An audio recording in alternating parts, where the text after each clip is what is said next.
Halo, selamat datang di channel saya.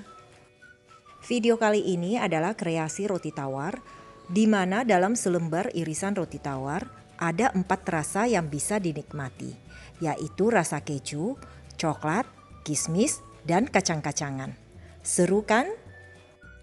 Suami saya bilang roti tawar ini tidak perlu lagi ada polesan selai atau apapun, karena semua kenikmatan sudah lengkap dalam setiap gigitan. Hahaha, lebay ya. Tapi setelah saya ikut mencicipi, langsung jatuh cinta juga dengan roti ini. Karena selain kombinasi rasanya yang nikmat, juga serat rotinya yang lembut dan empuk. Nah, langsung ke resep dan cara buatnya. Pertama-tama masukkan campuran 2 jenis terigu, yaitu yang protein tinggi dengan sedang, ke dalam mesin roti. Tambahkan juga dengan gula pasir dan ragi. Setelah itu putar mesin dengan kecepatan 1, campur sampai rata. Kemudian berturut-turut tambahkan kuning telur, heavy cream atau whipping cream, dan susu cair. Gunakan telur dan susu yang dingin yang sebelumnya sudah disimpan di dalam kulkas. Putar sampai terbentuk menjadi satu bulatan adonan. Kemudian berhentikan mesin roti, lalu masukkan garam dan butter. Lanjut nyalakan mesin roti, aduk sampai adonan menjadi kalis elastis. Setelah kalis, keluarkan adonan dari mesin roti. Nah, teman-teman bisa lihat adonan ini sudah kalis elastis ya. Kemudian bagi adonan menjadi 4 bagian sama besar. Gunakan timbangan supaya mendapatkan adonan yang sama beratnya.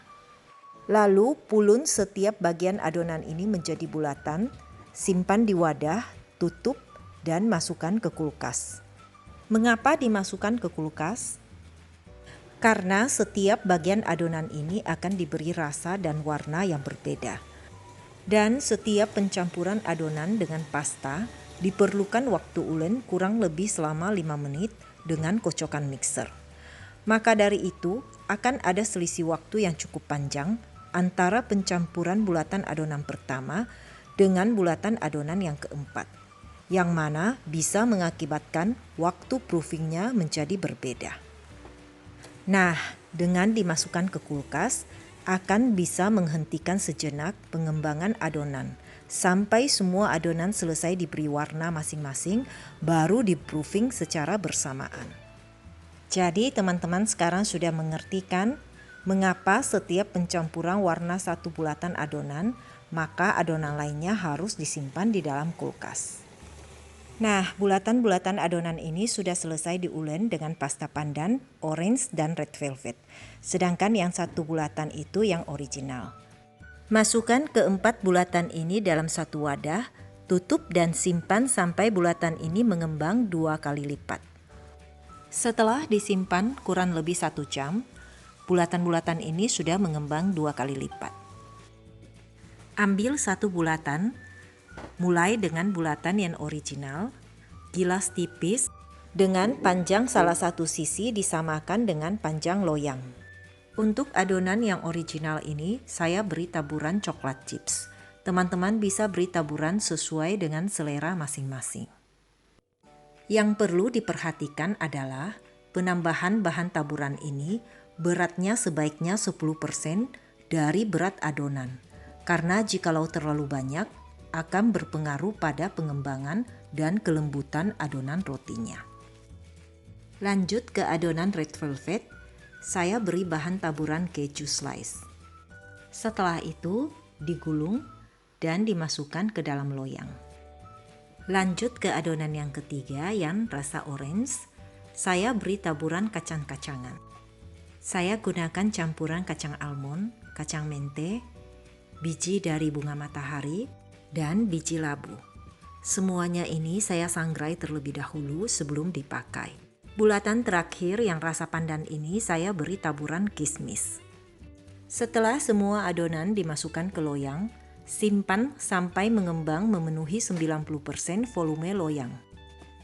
Nah, setelah adonan mengembang double size, tutup loyang, lalu panggang dengan suhu 220 derajat Celcius dengan api atas dan bawah selama 25-30 menit.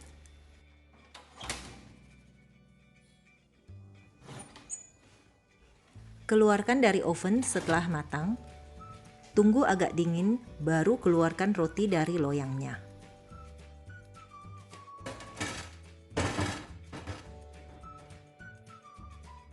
Supaya lebih mudah irisnya, tunggu sampai dingin baru diiris. Setelah diiris, masukkan ke dalam plastik atau ke wadah yang kedap udara. Dengan demikian, kelembutan roti ini akan tetap terjaga. Bahkan sampai hari ketiga pun tetap lembut dan empuk. Jikalau mau disimpan dalam waktu yang lama, misalkan sebulan, maka wadah yang berisi roti ini langsung dimasukkan ke dalam freezer. Oke teman-teman, sampai di sini dulu video saya kali ini. Moga-moga video ini bermanfaat bagi teman-teman. Bye-bye.